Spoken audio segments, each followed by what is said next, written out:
que é a ansiedade e o pânico. Oi, doutora, tudo bem com você? Oi. Seja bem-vinda aos estúdios da Rádio Inver. Obrigado por ter aceitado o convite e dividir todo esse conhecimento aí, que é essa... Podemos falar que são doenças mentais? A gente pode até chamar de doença, sim, podemos sim. O emocional da gente ele é muito complexo, né? Então tem vários nomes sobre isso, às vezes doença mental, doença psíquica, né? Questões emocionais, e enfim, né? Quero também agradecer você, viu? Pelo convite, agradecer por mais um dia eu poder compartilhar daquilo que eu aprendo. Quero desejar aí uma boa tarde a todos os... Acho que agora é telespectadores, né? Não é mais só ouvintes, né? Tem os telespectadores. Estamos com live Não no Facebook, no Instagram e também no nosso canal no YouTube. Eu vou aproveitar então e pedir para você se apresentar. Para o pessoal que está chegando agora, gente, estamos ao vivo aqui nas nossas plataformas digitais, Facebook, Instagram e também nosso canal no YouTube, com a doutora Josiane Ramos Ferreira, ela que é psicóloga e psicanalista, para um bate-papo super legal. Pode se apresentar, doutora, por favor. Eu me chamo Josiane Cristine Ramos Ferreira, meio compridinho o meu nome. Eu sou psicóloga desde 1995, me formei em 96, na verdade, e atendo em clínica desde aquela época. Daí eu, pelo gosto pela psicologia e pela psicanálise, né? Não sei se vocês sabem, mas a psicologia ela tem diversas abordagens. Na nossa formação da faculdade, a gente estuda psicologia comportamental, cognitivo, psicologia fenomenológica, gestalt, psicanálise. E desde a faculdade eu amei a psicanálise. E daí depois me aprofundei fazendo mais uma formação em psicanálise, né, de 5 anos. Para quem quiser estudar aí psicologia, se prepare, porque é muito tempo que a gente estuda. E depois dessa psicanálise, que a gente chama de psicanálise tradicional, eu me interessei por um autor específico chamado Winnicott. Ele é um autor da psicanálise, cujo eu estou com ele estudando há 8 anos, fazendo uma formação também nele, entendendo quais são os pensamentos dele, o que ele percebeu na natureza humana, o que ele pesquisou, o que ele desenvolveu depois de Freud, para a gente aplicar na nossa realidade aqui, né, em 2022, numa pandemia, e o que a gente pode usufruir desses autores que tanto estudaram, pesquisaram e desenvolveram suas teorias, né? Então, hoje, eu me considero psicóloga e psicanalista dessa abordagem winnicottiana. Que legal, 26 anos aí, né? Vamos colocar 26 anos por aí. Nessa área atuando, que bacana. E uma coisa bem legal é que desde quando eu me formei lá em 96, efetivamente, que eu participo de programas como esse. Eu sou muito grata por todos os caminhos por onde eu passei, que sempre foram igual vocês, que recebem a gente muito bem, dão oportunidade para a gente conversar, falar um pouquinho do que a gente aprende. E eu fico muito feliz porque conheci muita gente. Havia um período que eu ia toda semana, e depois de 15 em 15, agora eu já vou mais ocasionalmente, mas é uma alegria para mim poder participar de programas assim e poder dividir com o pessoal. Eu acho, Graziela, assim, que todo mundo busca, de uma forma ou de outra, se sentir feliz, né?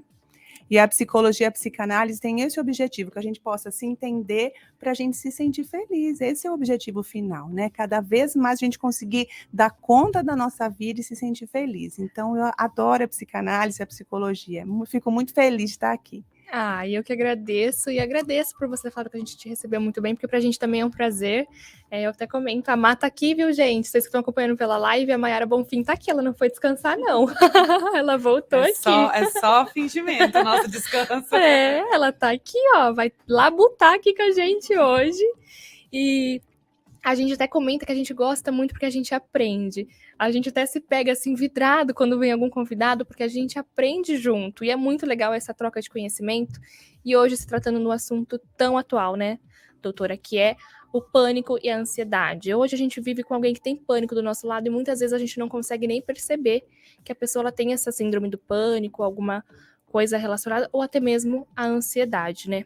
Isso. São diversos sintomas que ela apresenta e às vezes a gente, com a correria do dia a dia, a gente deixa passando batido, ou a gente mesmo, né, não dá aquela importância devida. Então, é isso aí, pessoal. Vocês que estão chegando, tem live acontecendo aqui, Josiane Ramos Ferreira, psicóloga e psicanalista. Vamos começar então, doutora, abordando esse assunto. Tem algum caso que você lembra de algo que te marcou muito, que foi uma síndrome do pânico ou até mesmo de ansiedade nessa trajetória assim da sua carreira? Eu digo assim que a ansiedade e o pânico é uma das patologias que mais acometem as pessoas juntamente com a depressão.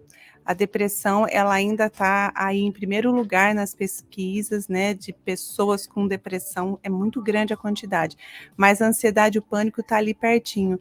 Então, especialmente agora na época da pandemia, a gente vê no consultório, né, quem é analista, psicólogo também há de concordar comigo, inúmeros casos de ansiedade, de medo, e a ansiedade, quando ela fica muito grande, ela se transforma no transtorno do pânico. Ela pode se transformar também na ansiedade generalizada, né? Então, muitas pessoas estão sofrendo com isso, e muitas pessoas, é incrível isso, né? Elas ainda não imaginam que o que elas estão passando possa ser pânico. Antigamente, era bem difícil a pessoa ser diagnosticada com pânico, porque às vezes ela se sentia mal, ia no pronto-socorro, que ela começa a passar muito mal e chega lá, né? Antigamente, né? No pronto-socorro era avaliado e dito para a pessoa: você não tem nada, né?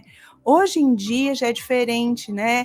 Com o aumento da ciência e do conhecimento aí até dos profissionais, é dito para a pessoa: você não tem nada físico, mas você tem uma questão emocional. Né?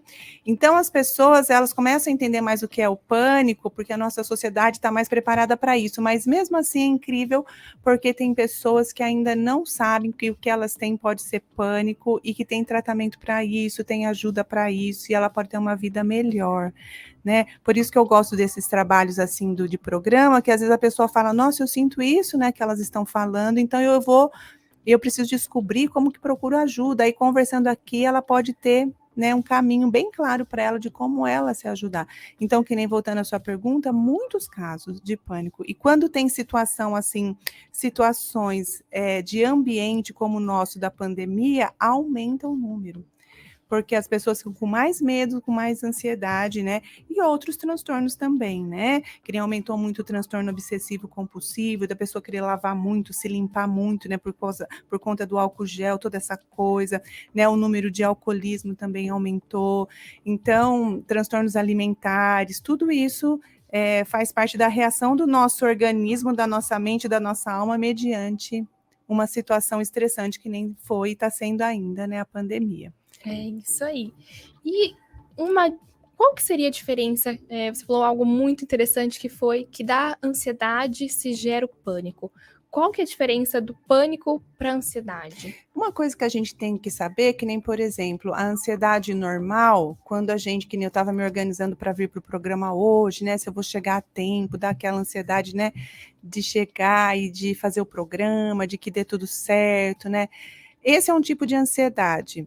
Ou, se a gente está em casa e ouve um barulho, fala: que barulho foi esse? E o coração dispara e a gente fica com medo, esse também é um tipo de ansiedade, eu diria assim, normal, né? Essa ansiedade que vem, por exemplo, do barulho que aciona o medo, ela é útil para a gente. Porque, por exemplo, eu vou atravessar uma rua, eu tenho que ter medo de ser atropelada para eu poder prestar atenção, né, e atravessar com cuidado. Então, o medo nos protege e a ansiedade, ela está ali, ó, irmã do medo. Então, essa ansiedade que dispara um pouquinho o coração, quando a gente está com medo, ou quando tem que passar numa rua escura, né, falar: se acontecer alguma coisa, tudo dentro do normal, isso é protetivo, inclusive, né, para a gente tomar cuidado. Agora, se a gente começa por exemplo, levanta de manhã e fala assim: ai meu Deus, parece que vai acontecer alguma coisa ruim hoje, estou com um pressentimento, e passa o dia assim, parecendo que uma coisa ruim vai acontecer qualquer hora, e a pessoa começa a ter falta de ar, começa a ficar ruim, ou se a pessoa acorda de manhã assim: ai, o que vai acontecer hoje com meu marido que está fora de casa, com meu filho que está fora de casa, parece que eles vão morrer, ai, meu pai, minha mãe, e começa: ai, será que no meu trabalho vão me mandar embora? Aí a gente vê que a ansiedade, ela está grande. pode ser uma ansiedade generalizada, medo de tudo dar errado, ou pode ser o sintoma do pânico, que uma coisa bem importante é essa sensação que algo ruim pode acontecer a qualquer hora. Nem chega a ficar pensando especificamente o quê, mas fica na sensação, né? E a pessoa começa também a preocupar muito com o próprio corpo. Parece que vai ficar doente, ela tem, no pânico tem muito isso, de olhar para o próprio corpo e achar que pode estar com câncer, com uma doença, né, fatal. E a pessoa vai ao médico e está tudo bem, né? Então, isso a gente vê, a ansiedade já atingiu um nível muito alto e a pessoa, ela pode ficar transtornada mesmo com isso e a gente tem que entrar com medicação, né? No caso, a gente encaminha para o psiquiatra medicar para ajudar essa pessoa a se sentir melhor e voltar, né, no equilíbrio dela, ou ela conseguir começar a ter um equilíbrio na vida, né? Aí a gente às vezes precisa até dessa ajuda do medicamento. Nossa, é muito interessante isso que você falou, da questão da gente ter essa preocupação. A gente trata, às vezes, muitas vezes, com um pensamento negativo, né? Tipo, ai, não pensa isso, tenta pensar coisas positivas, mentaliza coisa boa. E isso daí já é, então, um sinal da nossa sociedade num nível muito alto, que é o pânico. Olha, gente, a gente tá do lado de pessoas, às vezes, que é assim, e a gente não percebe, né? A gente não sabe identificar. Por isso que na pandemia acionou muito, né? Foi um start para vir esses sintomas, porque na pandemia, com essa questão de morte, né?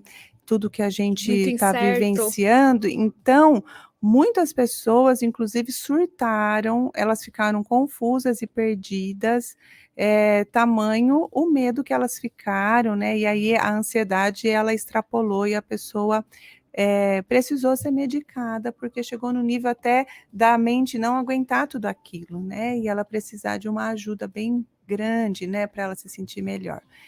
Então, a gente tem que conseguir acordar, mesmo que de manhãzinha a gente acorda e fica um pouco meio perturbado, que é normal na hora que a gente acorda, mas a gente tem que conseguir passando o dia com esperança, sentindo que tudo vai bem, dando volta por cima, como diz o ditado, né? Fazendo do limão uma limonada. Se a gente não está conseguindo fazer isso, pode ser que a gente esteja só triste e mais amuado naquele dia, mas a gente não pode perder a esperança. Se perdeu a esperança e está nesse lugar, né? Então a gente tem que ver, alguma coisa está errado aí, não é para se sentir desse jeito. Entendi. Né? Então, o primeiro passo é observar, então, como está a nossa conduta, nosso dia a dia, ver se isso foi uma chateação de algo que aconteceu no nosso dia, né? E depois avaliar, ver se for isso, né, vai passar. Se não, olhar com um olhar mais crítico para buscar ajuda. E é bem legal isso de você falar de observar, porque assim, a gente também observa o nosso corpo, como que ele está reagindo. Porque, por exemplo, numa ansiedade muito grande que caminha para o pânico, a gente tem alguns sintomas físicos. É por isso que a pessoa vai até para o hospital, né? Porque, por exemplo, o coração começa a disparar. Aí ela fala, nossa, eu tô tendo um infarto. A primeira coisa que a pessoa de pânico pensa, que tem pânico, pensa é assim, eu tô com infarto. Porque ela tem tanto medo do corpo dela, do sintoma, e medo de morrer, né? Que esse é um outro sintoma. A pessoa tem medo de morrer. E aí ela tem esse disparo no coração e o braço formiga. Então, meu braço formigando, eu tô com um disparo no coração e também dá náusea, o pânico. Então, parece que configura sintomas do infarto, mas é emocional. Tá certo ir para o pronto-socorro, né? Faz um ecocardiograma e lá mesmo o pronto-socorro faz, mas se não der nada, tem que saber, é de verdade esse sintoma. Que isso é uma coisa importante também. A pessoa vai no médico, não deu nada no exame, mas ela está sentindo o disparo. Quando falar é psicológico, é emocional, não quer dizer que ela não sentiu aquele disparo. Ela sentiu, mas o fundamento não é físico, não é um infarto, é emocional. O nosso emocional, então, dispara nosso coração.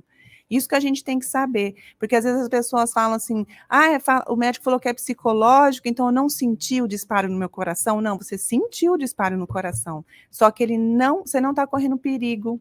É o teu emocional que disparou. Basta a gente correr numa esteira que a gente vê que o nosso coração dispara. Então, o nosso coração acelera mesmo. Então, a taquicardia emocional a gente sente de fato, só que ela é de fundo emocional, de medo de algo ruim acontecer. O medo é tão grande que alguma coisa ruim vai acontecer, mesmo que não está acontecendo nada perigoso, mas essa sensação dispara o coração. Também pode dar boca seca. Olha só os sintomas, né? De repente ajuda muitas pessoas isso. Pode dar vertigem, pode dar visão turva, pode dar tontura, pode dar desconforto abdominal, que nem prisão de ventre, pode dar formigamento nos braços e nas pernas, nos pés, formigamento aqui, pode dar que nem um sentimento de labirintite, né? Que a pessoa fala, nossa, está tudo rodando, sudorese, falta de ar, aquela respiração mais profunda e não encontra o ar, ou Falta de ar. É um sufocamento, um aperto no peito, uma bola que sobe e desce, um sentimento de vazio, a pessoa sente que não tem lugar, as mãos ficam geladas, os pés gelados, e às vezes vem uma onda de frio e uma onda de calor. A pessoa fala, mas meu Deus, o que está acontecendo comigo? Estou doente. Todos esses sintomas, eles têm a ver com ansiedade grande, e na hora que está nesse nível, a gente já pode chamar de pânico, né? A pessoa, ela está no quadro do pânico, que para a gente avaliar tem que ter esses sintomas, né? Tem que ter alguns desses sintomas, e às vezes a pessoa fica com medo de morrer, na grande maioria das vezes, chega no hospital morrendo de medo, e ela tem medo também de estar louca, porque às vezes ela fala, mas não é nada que eu tenho físico, eu tô louca, então ela tem medo de estar louca também. E uma coisa muito interessante, tem gente que fica com medo de ter medo. Então ela, nossa, eu não posso ter medo, não posso ter medo. E ela vive a vida em função disso. Não posso ter medo. Então ela não consegue viver, porque ela está toda hora apreensiva, né? Com sintomas e apreensiva. Isso é o que a gente chama de pânico, e se você está sentindo isso, quem está aí nos assistindo, né, tem que cuidar, né, para sarar disso. Doutora, falando tudo isso aí, nossa, me abriu a mente, assim, porque eu já vivi esses casos na minha família, mas aí foi por causa da queda de pressão, teve que fazer o cateterismo, tudo a questão do coração e tal, mas não foi tratado como uma síndrome de pânico, né? Foi tratado mesmo como a pessoa também não tinha tomado o remédio da pressão alta, houve desmaio. Então, assim, ficar muito atenta, porque o primeiro pensamento que a gente tem é o início de um infarto realmente. E é a primeira coisa que a gente sinaliza para o médico na hora que a gente chega num pronto-socorro, né, que a gente vá recorrer, é que teve um começo de um infarto, e os sintomas realmente é de um infarto. E a pressão também, ela sobe, e é muito interessante também, que tem gente que tem aquela síndrome do jaleco branco, que quando chega no hospital, vê o médico de branco, a pressão dela sobe. Então, se ela está com a pressão alta, e daí ela está com esse disparo no coração, formigamento no braço, é rápido ela fazer um cenário, né? Então, a nossa pressão também, ela sobe e desce, né? Que nem você falou da pressão que caiu. A nossa pressão, ela sobe e desce, e não quer dizer que a gente está doente, né? O emocional faz, por exemplo, isso, né? Por conta do medo, dá uma alteração da pressão. E se vai medir na hora, pode dar até alta, mas é uma pressão momentânea, emocional. Não é um quadro de hipertensão que tem que tomar remédio, né? Mas a pressão altera, e a pessoa fala, mas eu tô sentindo de verdade tudo isso, eu tô passando mal. E é muito bom os familiares entenderem isso. É psicológico, mas sente no corpo de verdade. A pessoa tá passando mal, anda para lá e para cá, não fica sem canto, né? E é muito ruim a agonia de quem tem pânico. É uma agonia, é horrível. Quem já sentiu isso sabe o que eu tô falando. É horrível. A pessoa fica, sabe, pedindo a Deus para sair logo daquele quadro, porque é muito ruim de sentir. Não sei se sairia um pouquinho fora, mas eu tenho para mim, eu entendo que o corpo fala. O corpo dá sinal do que ele está sentindo, do que ele precisa, se é para a gente desacelerar, se é para a gente se hidratar, como que tá o nosso emocional, né? Sim. Então, um dos sintomas é a gente sentir algum desses momentos aí, essas diversas situações. Então, ficar atento aos sinais que o corpo dá, porque o corpo fala com a gente, né? Isso, ficar atento ao nosso corpo e atento se está passando o dia sentindo que algo muito ruim vai acontecer. Eu sei que nós ainda estamos na pandemia e a gente vê coisa ruim acontecer, mas o que eu falo é uma sensação de que tudo está ruim, que não tem nenhuma alegria, não tem nenhuma esperança. Então, emocionalmente, está sentindo aprisionado, né, com tudo fechado, não está sentindo que está amplo, com esperança, com força de vida, também isso é um sinal que e junta com os sintomas, né, que algo não está legal aí, a gente tem que ver, né? Isso aí. E aí vamos então partir para uma outra pergunta super importante. Existe crise de pânico? Você pode nos explicar como que ela acontece? Então, isso tudo que a gente está conversando, né, são os sintomas que a pessoa tem, por exemplo, num dia ela pode ter falta de ar, sudorese e coração disparado. No outro dia ela pode falar assim, nossa, hoje minha boca está seca, meus pés estão gelados, tal, tal, tal. Aí no outro dia tem uma outra coisa. Tem gente que tem todos os dias os mesmos sintomas, por exemplo, uns 5 sintomas disso que eu falei. Tem gente que tem todos os dias o mesmo. Então aí nós estamos falando do quadro do pânico. Agora, quando a pessoa tem uma crise de pânico, imagina todos esses sintomas exacerbados. Eles já são exacerbados porque a ansiedade grande fez com que acontecesse isso. Agora, imagina que tem como ficar pior ainda. Esse pior ainda é a que a gente chama da crise do pânico, que dura de 10 minutos até 2 horas. Mas, geralmente, dura uns 20 minutos, pelo que eu vejo. A pessoa fica com todo esse conjunto de sintomas, ou uma grande parte deles, ao mesmo tempo, e sentindo assim, em extremo, todos esses sintomas. Perigosíssimo, a ponto da pessoa, de repente, fazer uma besteira se uma janela está aberta, entendeu? Ela pode até correr esse risco para se livrar daquela agonia. Essa crise que dura esse tempo, ela é esporádica, então a pessoa está dentro do quadro, mas de repente dá um pico, e esse pico dura esse tempo. O que a pessoa tem que saber? Eu estou no pico da crise, então a primeira coisa que ela tem que fazer é respirar. Mesmo que está sentindo sufocado e com dificuldade de respirar, então ela tem que parar, inspirar pelo nariz e soltar pela boca. Pode soltar rápido também, inspirar e soltar expirar, né, dessa forma rápido, ou pode ser devagarzinho também, lembrando que na hora que está fazendo essa respiração, ela tem que dizer para ela mesma, né, isso vai passar, tá tudo bem, né, eu tô com pânico e vai passar. Se tiver alguém perto, dar a mão para essa pessoa ajuda demais, porque essa pessoa se sente tão sozinha, tão perdida, tão perturbada, ficar perto, colocar a mão nas costas, falar para sentar, ficar junto, dar a mão, acalma demais. E aí vai passando, passando, até que passa. Os psiquiatras, eles orientam, quando está em tratamento, uma medicação para colocar embaixo da língua na hora que começa a crise. Exatamente. Para ela não chegar nesse estado. Então, a pessoa ela vai ser medicada para o quadro e ela tem um específico sublingual para essa crise não chegar nesse ponto, né?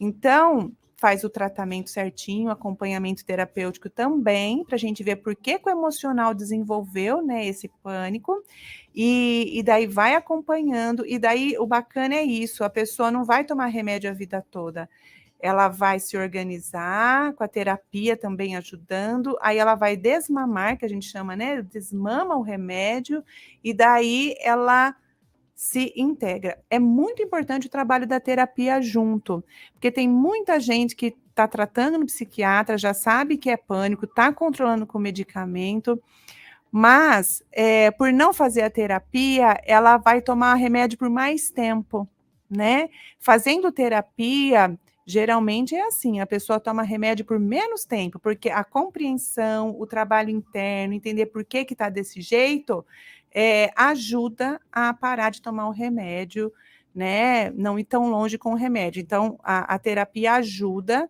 a fazer o desmame mais rápido. Então, é bem importante e as pessoas entenderem, né, que essa crise é parte da ansiedade, do pânico, e os familiares também entenderem isso, porque às vezes fala, ai, tá com frescura, fica lá tendo piti. Não é muito ruim.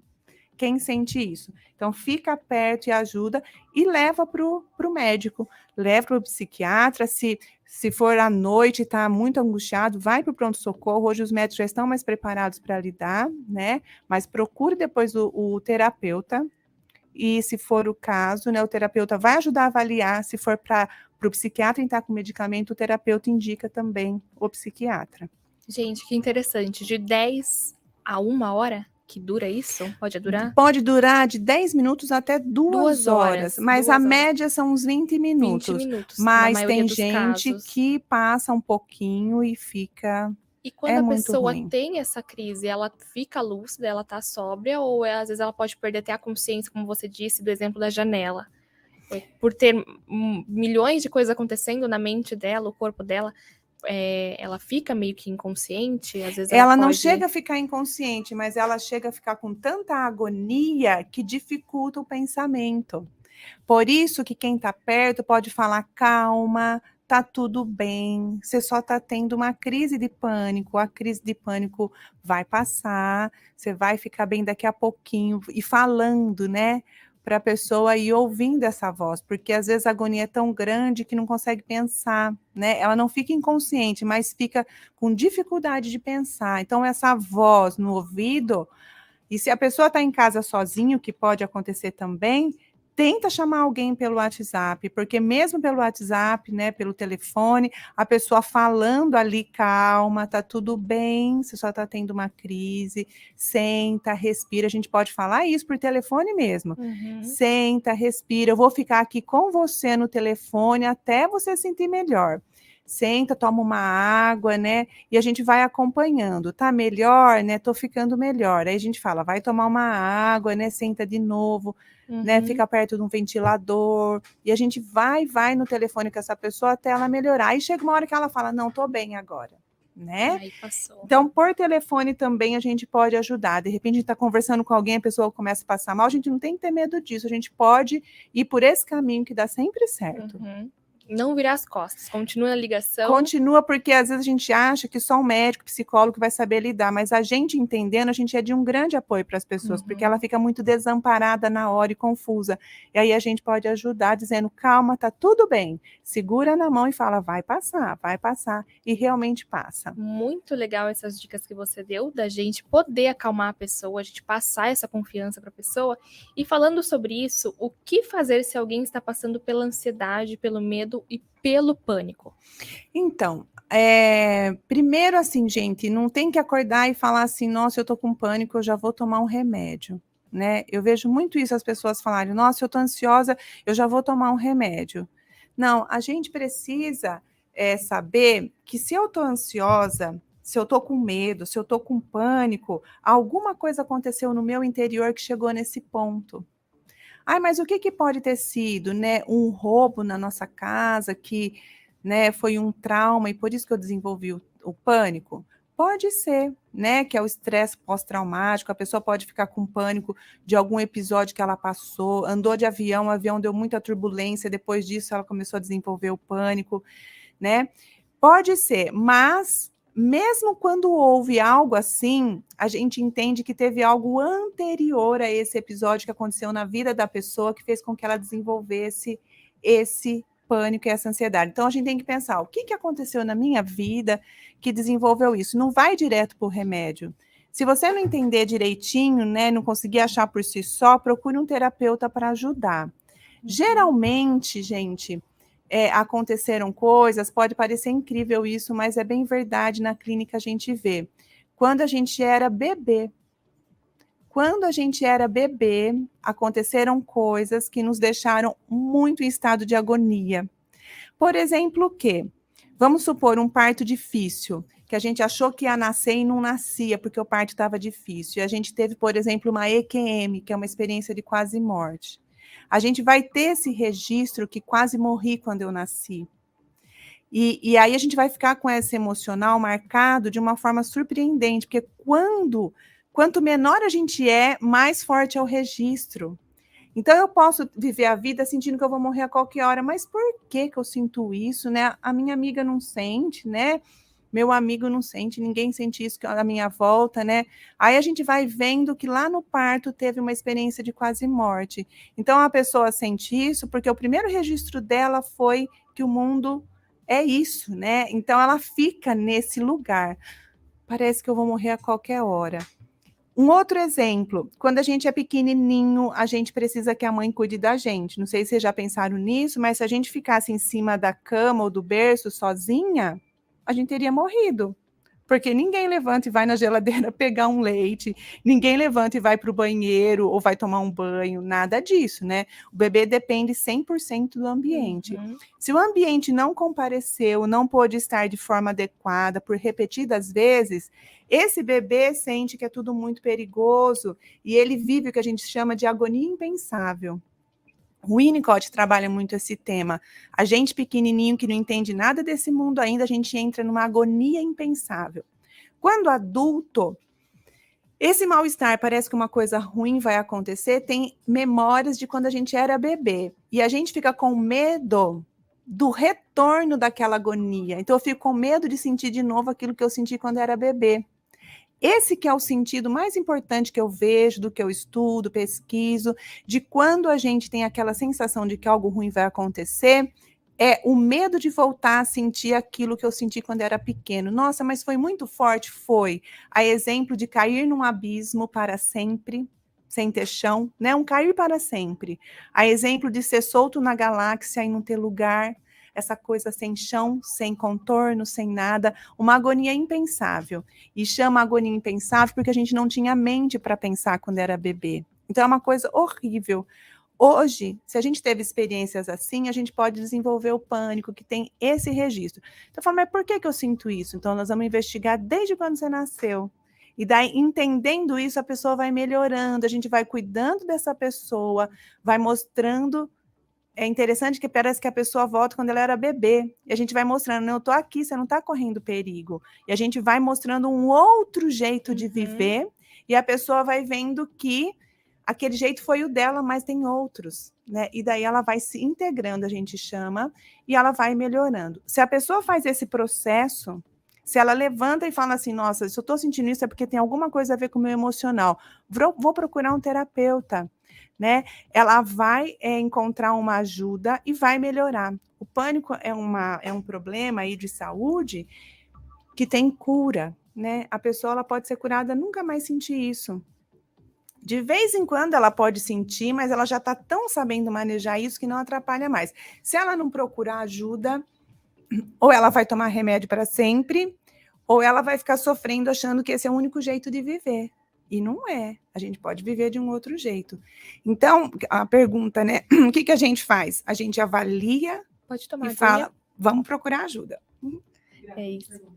Tem pergunta aí? O pessoal está participando. Pessoal, vocês que estão chegando aqui na Rádio Ímpar, estão conectados. A gente está aqui com a doutora Josiane Ramos Ferreira. É Cristina, tem o Cristina antes, tá, gente? Mas eu tô abreviando o nome dela. É Josiane Ramos Ferreira, psicóloga e psicanalista aqui nos estúdios da Rádio Ímpar. A gente está falando de um papo muito atual, que é a ansiedade e o pânico. Pode fazer, Má, pergunta? A Bruna está aqui no WhatsApp perguntando, inclusive essa pergunta é uma que eu gostaria de fazer também. O que determina ser pânico ou apenas um estado? Interessante. O que faz, né, descobrir essa diferença? Então, o que faz a gente descobrir é assim, todo dia eu vivo com a sensação de que algo ruim vai me acontecer, né? Se todo dia eu tenho essa sensação, sabe, que não vai dar certo, parece assim que dá certo para o outro, não dá certo para mim, né? Se todo dia a gente vive isso como um padrão, né? A gente não pode só pensar que é uma característica da personalidade. Ah, então quer dizer que eu sou pessimista? Não. Pode ser que você está dentro do quadro, né? Vocês deram o nome, né? De estado. Podemos pensar assim, né? Fica nesse estado, né? De ansiedade. Porque a ansiedade não é só essa coisa, ai, deixa eu ir correndo para lá e para cá, eu sou muito agitada, eu sou muito acelerada. A ansiedade é ter medo de que alguma coisa ruim pode acontecer. Então, se todos os dias a gente acorda com essa sensação, a vida não é assim, não é para a gente sentir isso, é para a gente acordar e a gente falar, hoje é mais um dia para eu viver, como se fosse um grande evento na minha vida, né? A gente agradecer pelo dia, né? E passar por ele sabendo que a gente vai aprender, que a gente vai crescer, passar por ele com uma coisa que eu acho bem importante, podendo fazer algo para alguém. Quando a gente consegue fazer algo para alguém, gente, isso é maravilhoso, né, para nossa emoção. Isso é comprovado, já libera hormônios que são muito benéficos para a gente. Então, é para a gente ter o nosso dia não pensando se vai dar certo ou não, apenas vivendo. Um exemplo, é para a gente como se assistisse um filme, imaginasse assim, eu estou assistindo o filme ou eu estou dentro do filme participando do filme. Então, a vida é desse jeito, né? A gente está assistindo a vida passar, sentindo fora dela e com medo da vida, ou eu estou dentro dela fazendo e acontecendo, né? Não precisa ser naquela coisa acelerada, mas assim, sentindo feliz, podendo fazer algo para alguém, sentindo feliz comigo mesma. Se eu me sinto assim, ok. Se eu não me sinto, gente, eu tenho isso como um parâmetro. É que alguma coisa está errada. Então, perceba, eu fico toda hora sentindo que alguma coisa ruim vai acontecer. Então, aí a gente pode pensar que você está num quadro de ansiedade, sim, e que pode evoluir, né, para um pânico, que daí começa a aparecer todos esses sintomas, e pode evoluir até para uma crise de pânico, né? Aí a pessoa pode pensar, mas faz anos que eu vivo só desse jeito, nesse estado. Também merece ser cuidado, porque também não é para viver nesse estado. É para a gente ter essa força, sabe? É para ter aquela luz dentro da gente, aquela alegria, aquela vida. A gente precisa ter aquela vida. Mesmo numa sociedade tão complicada, num mundo tão complicado como é o nosso e com tanta coisa que a gente vive, é possível a gente se sentir assim, né? Integrado, bem com a gente mesmo, bem com o outro, né? Então, é uma autoavaliação, como eu me sinto. E lembrando, gente, que nós temos capacidade para evoluir até o fim da nossa vida. A gente tem potencial para o amadurecimento. Então, é possível mudar meu jeito de sentir, meu jeito de pensar? 100% certeza. É só a gente procurar, né? Porque se a gente não procura também, fica difícil sair do mesmo lugar. A gente precisa procurar e evoluir, né? Tem que ter uma busca. Isso, certeza. Gente, né? que legal. Bruna, obrigada pela pergunta, né? Que demais, gente. Bem detalhado, bem explicadinho aí. O estado e a questão da gente sentir mesmo o pânico. E, doutora, como que a gente, no caso, você está falando bastante de terapeuta. No caso, a gente precisa primeiro buscar um psicólogo, um psicanalista, no caso, né, a sua profissão, psicanalista, psicólogo psicanalista, ou a gente vai direto com um psiquiatra, né? Uhum. Qual deles que é o melhor para a gente identificar? Porque eu acho que o psicólogo ele vai também depois indicar o melhor caminho, né? Uhum. Mas quando a gente sente esses sintomas, quem que a gente deve recorrer primeiro, assim? Se estiver sentindo muito mal, assim, à noite, vai para o pronto-socorro, porque lá você vai ser medicado para acalmar. Só que no dia seguinte, né, eu oriento que procure um psicólogo. Qual que é a diferença, né, do psicólogo e psicanalista? Apenas a questão da abordagem, né? E quando fala terapeuta, é porque a gente diz do psicólogo psicoterapeuta, né? Então fica abreviado como terapeuta, acabou ficando mais do campo da psicologia a palavra terapeuta. Uhum. Mas é psicoterapeuta, né, que é o psicólogo, ou psicanalista, que é diferenças de abordagem, né? Que todos vão cuidar do emocional. Né? E dentro dos psicólogos, né, os terapeutas, podemos falar assim, tem também diversas abordagens. E uma coisa bem importante também, gente, se você procura um psicólogo e não gosta dele, já vi muitos casos assim. Eu fui lá e aí a pessoa falou para fazer isso. Ou eu fui lá, só ficou me ouvindo e não falou nada. Ou qualquer coisa que seja, gente, é porque não tem identificação. Tem terapeuta que é bom para uma pessoa, mas não é bom para o outro, né? Uhum. Então, não desista achando que aquele trabalho é já um sinônimo de todos os trabalhos da psicologia. Você vai ter que tentar, né, até encontrar uma pessoa que você se identifica. E existe a pessoa certa para você, né? Igual relacionamento, né? Existe a pessoa certa que a gente vai se relacionar. Então, procure um terapeuta. Não deu certo com um, não deu certo com o outro, não desista. Aí o terapeuta, eu, na minha opinião, avalio assim. É o melhor caminho começar pelo emocional. Por quê? Às vezes o terapeuta vai avaliar que não é o caso da medicação. Então, para que submeter o corpo a uma medicação se tem como tratar ainda ali no emocional antes de ir para a medicação? Uhum. Porque é algo bonito que eu falo, que nos nossos neurônios a gente faz sinapses. né? A gente pode mudar a sinapse neuronal e a gente pode mudar também a forma dos neurotransmissores se comunicarem pelo processo terapêutico. Mudando o jeito de pensar, mudando o nosso comportamento, a gente muda o nosso processo também neuronal. Então, o que o remédio iria fazer, a gente pode conseguir fazer se a situação da terapia for suficiente. Se não for suficiente, a gente pede ajuda da medicação para a gente. Então, eu oriento que procure um terapeuta primeiro, porque pode ser que você não precise da medicação, né? Aí, se precisar, a gente encaminha para o psiquiatra que vai medicar. Legal, interessante. E aí, que momento é mais importante procurar ajuda profissional? Na hora que estiver se sentindo mal, né? Os primeiros sintomas. Só que eu vou falar para vocês que assim, né? Geralmente a pessoa espera bastante para procurar. Eu imagino. Falar, mas com quem que eu vou? Será que atende pelo convênio? Mas quem que é, né? Esse é muito caro. Ou deixa para amanhã. Eles deixam falar, não é nada, né? Vai postergando. Vai postergando, não é nada, tal, né?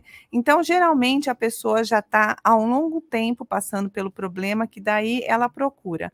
Agora, eu penso assim, cada um tem o seu tempo, né? Cada um tem o seu tempo de procurar ajuda, cada um tem a sua hora, né? Se a pessoa não procurou, não está na horinha dela ainda, né? Porque de alguma forma ela está dando conta daquilo, de alguma forma ela está se havendo com aquilo de algum jeito, né? Então, na hora dela, na hora certa, ela vai conseguir e vai procurar alguém. Importante é saber, né? Existem os profissionais que podem ser procurados, né? E aqui em Americana, com tantas, né, agora formações em psicologia, a gente tem bastante profissional. É importante falar que tem profissional pela prefeitura, que tem profissional que faz voluntariado, que tem profissional que está atendendo emergencial e não está cobrando, tem profissional pelos convênios, né, tem profissional particular também, né, então não é por falta de profissional, nossa cidade é abastada de profissional da nossa área, né, então procure sim, vai seguindo o teu coração, se informar, né? Procura mais se perto informar. de você. E posto de saúde às vezes orienta também, orienta né? também. Um posto de saúde também orienta, encaminha, né? Faz encaminhamentos também. O próprio clínico geral já consegue dar um encaminhamento para você consegue fazer com estudantes de faculdade, né? De forma gratuita. Exatamente. E, gente, não é porque eles são estudantes que eles não são tão capazes, tá? Ele tem tem o profissional ali, o professor por trás daquilo ali, tem o acompanhamento, e é muito importante. É importante a gente fazer acontecer, a gente não ficar vivendo mais isso, a gente não precisa passar por isso mais. Exatamente, importante também entender que o terapeuta não é alguém que vai te dar um conselho, né, porque tem gente que fala assim, paga para mim que eu te ouço, né, eu já ouvi isso, ou por exemplo, a gente vai no salão de cabeleireira, a pessoa fala, eu sou psicólogo aqui também, ou a gente vai num lugar, eu também sou psicóloga aqui, né. Então, gente, quem é psicólogo sabe o que eu estou falando. O negócio é muito mais embaixo, porque a gente vai estar ali junto com o outro. Além de descobrir de onde está o problema, a pessoa vai se relacionar com a gente no nível que ela está. Se a pessoa está imatura, ela vai se relacionar com a gente na imaturidade, a gente tem que saber receber. Por que tem gente que começa a ouvir como amigo e perde a paciência? Fala, pelo amor de Deus, já perdi a paciência, não me procure mais. Porque essa pessoa vai se relacionar no nível de maturidade que ela está. A gente tem um processo de sustentar isso, de ficar com a pessoa mesmo na hora que ela está, né, exigindo muito da gente, e a gente vai junto procurar onde está o problema dela. Então, o nosso trabalho é muito amplo, né? Então, a gente precisa lembrar que terapeuta não fica dando conselho, ele vai ajudar a entender por que você está daquele jeito e te ajudar a amadurecer, né, a evoluir como ser humano de acordo com as técnicas que a gente tem. Né? Interessante, é isso aí, gente. Procurar ajuda é fundamental. Procurar informação, se informa, como a gente falou, posto de saúde, vai no postinho e se informa. A gente já falou, então, da diferença psicologia e psiquiatria agora. Qual que é a diferença entre as duas, psicologia e psiquiatria? A psiquiatria, ela é uma área da medicina, muita gente confunde isso, né? Fala, Josiane, você medica? Não medico, porque eu não sou psiquiatra. Porque psiquiatra é uma vertente da medicina, como uma especialidade, né, da medicina, igual tem o gastro, né, e etc e tal, então tem o psiquiatra. Não é médico de louco, que nem muita gente pensa, né? A gente tem que lembrar que nós temos neurônios e eles se descompensam. Não é só questão de loucura, é questão de neurotransmissores que a gente vai ficando afetado pelo desequilíbrio deles. Então, o psiquiatra vai regular, como se desse uma vitamina ali, né, para a gente ficar melhor.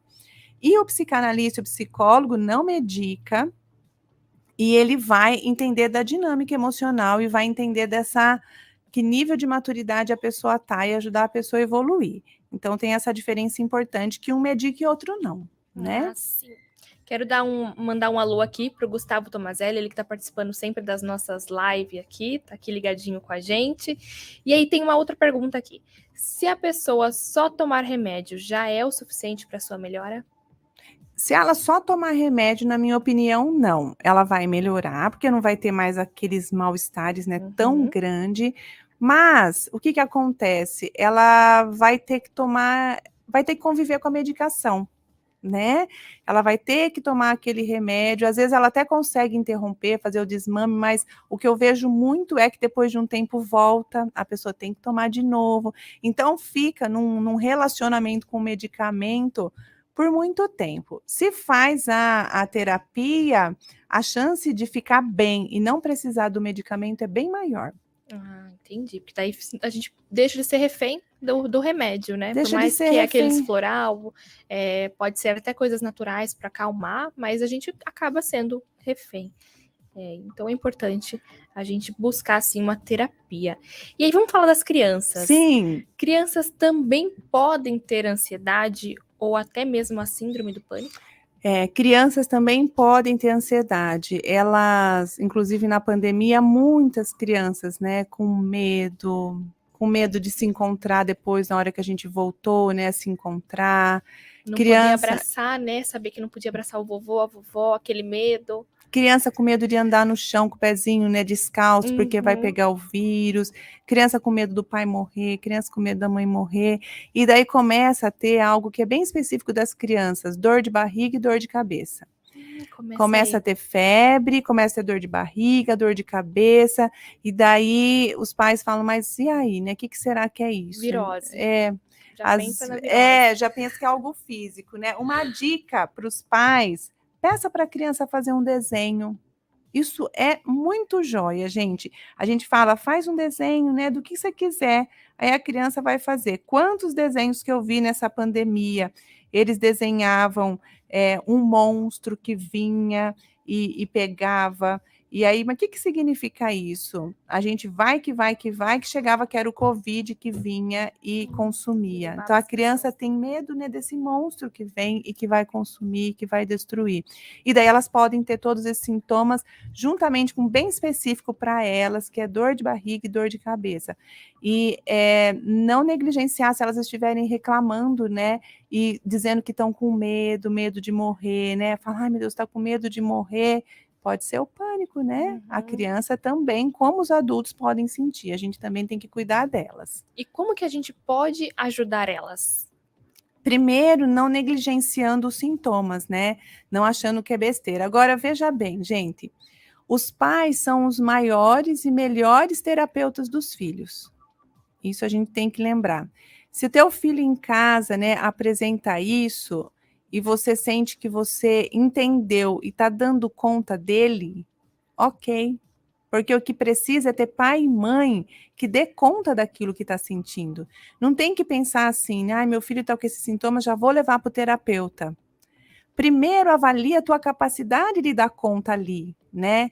É claro, gente, que filho, quem tem filho sabe disso, eles não vão obedecer de primeira, eles não vão aceitar de primeira, eles não vão fazer tudo bonitinho de primeira, mas a gente pode ser uma sustentação e a gente pode acalmá-los, ensiná-los, explicar o que está acontecendo, né? Por isso que é bom a gente se informar e falar, não, você só está ansioso, está com medo, mas está tudo bem, o papai está bem, mamãe está bem, pode dormir tranquilo, eu estou com você, segura na mão, fica perto, abraça, pode fazer tudo isso. E lembrar que, isso eu acho bem importante, não pense de primeira mão de levar no terapeuta. Pense na sua força, na sua capacidade de dar conta e os filhos são desobedientes, ou eles têm muitos sintomas, né? Fica achando que tem algo errado e já quer levar logo para consertar, porque eu vejo que nós estamos numa sociedade que todo mundo quer em ordem, quer filhos quietos, extremamente assim, de acordo com o que a família quer, né? Se quer que fique sentado e não tem que ficar sentado. Se pode fazer uma baguncinha, tem que ser até um nível, não pode ser mais. Se ultrapassou, pai e mãe ficar nervoso e já quer ou dar remédio para a criança ficar naquele nível aceitável pela família. Então, gente, ou quer já levar para o terapeuta. Então, a gente tem que pensar, a gente tem que dar uma sustentação, pai e mãe, né, pena ali, né, para ajudar, sofre, né, cansa, pai e mãe cansa, só que as crianças vão evoluindo, as crianças vão desenvolvendo e elas vão passando de fases, né, vão passando de estágios que a gente tem que ir acompanhando a vida toda, né, então é cansativo mesmo, mas é de muita ajuda os pais entenderem que eles são os melhores terapeutas das crianças deles, isso é bem importante a gente assumir esse lugar. Eu entendo que o meu filho está passando. Se eu não entendo, eu vou buscar conversar com alguém, vou ajudá-lo. Eu posso ajudar o meu filho. Eu posso ajudar a minha filha. Eu estou aqui para isso. O meu lugar de mãe e pai é para isso, para ajudá-lo. Né? Para ir para o terapeuta, gente, só se for em situações muito graves. A gente vê na nossa clínica, colegas também falam que qualquer coisinha já está chegando até nós. E crianças estão pedindo para ir no psicólogo. Por que eles estão pedindo para ir no psicólogo? Tem que avaliar. Né? Será que a gente está muito ausente, muito desconectado deles? Vida corrida, eu entendo pai e mãe, cansado, tudo às vezes não tem energia e às vezes acha que não é capaz, né? Sente que a criança é maior que eles e que não é capaz. A gente é sim, a gente tem que assumir nosso lugar e falar, não, eu sou capaz de ajudar sim. Dê um colo, dê um conforto, dê um tempo para a criança, né? Fique junto e você vai conseguir ajudar e acalmar, especialmente se ele está com sintomas do pânico, que é o que a gente está falando hoje, né? Bacana. Doutora, quero agradecer essa participação aqui. Vou pedir para você deixar aí o endereço da clínica, onde você atua, você faz os seus atendimentos, seu telefone, suas redes sociais. Foi muito bom ter você aqui. Nossa, amei, descobri muitas coisas aqui, um assunto assim muito amplo, né? Que se deixar a gente fica aqui 2 horas falando, que tem muita coisa, é bem abrangente, bem detalhista, mas deu pra gente aprender muita coisa hoje. Que bom, viu? Fico feliz. Eu, na pandemia, comecei a atender só online, então agora eu tô só online. Então, eu vou passar meu celular, se alguém desejar entrar em contato, é 99746-1390. Para profissionais ou estudantes da área, a gente tem grupos de estudo em Winnicott e grupos de supervisão também em Winnicott, que é esse momento da gente discutir caso, de aprender mais direcionado a profissionais. E eu tenho também o Instagram, que é @RamosFerreiraJosiane, que lá eu coloco também alguns vídeos sobre esses temas, né, para a gente tomar posse disso e poder ajudar os nossos filhos, nosso próximo, ajudar nós mesmos. A gente pode ir muito por nós e pelo próximo, gente. Então, tem alguns vídeos que eu gosto de colocar lá, e no Facebook, Josiane Psicóloga Psicanalista. Também estou à disposição aí de vocês. Vou pedir para você repetir seu telefone. É 99746-1390, o DDD 19. Isso. Então, tá bom. Fala mais uma vez o Instagram pro pessoal @RamosFerreiraJosiane. Gente, sério, vale a pena. Começa a seguir a Josi lá no Instagram. Os vídeos dela são incríveis, são vídeos, assim, diretos, bem objetivos e, assim, fantástico. Vocês têm que seguir ela, já aproveita, se informa. Lá também dá para o pessoal chamar você pelo direct para marcar uma consulta. A gente pode conversar, né? Se falar, mas eu estou sem condição financeira, eu já atendo algumas pessoas, né, de forma voluntária, tal, mas não tenho como atender todos, mas eu tenho a quem encaminhar. Ninguém que vem até mim, gente, eu tenho esse princípio, eu dou um jeito da pessoa chegar até alguém. Então, se você precisar, eu posso também indicar alguém da confiança, alguém dos grupos de estudo, porque todos nós estamos ali por perto para poder ajudar de alguma forma, né? Então, pode me chamar que a gente vê a situação e a gente vai manejar tudo isso com todo mundo aí que precisar. Legal, tá bom? Obrigada, doutora. Obrigada mais uma viu? vez. Eu que agradeço, um abraço para vocês, um prazer, viu, estar aqui com vocês. Prazer é nosso, é isso aí, gente. Tô chegando agora para você, música boa, Isa Sem Filtro.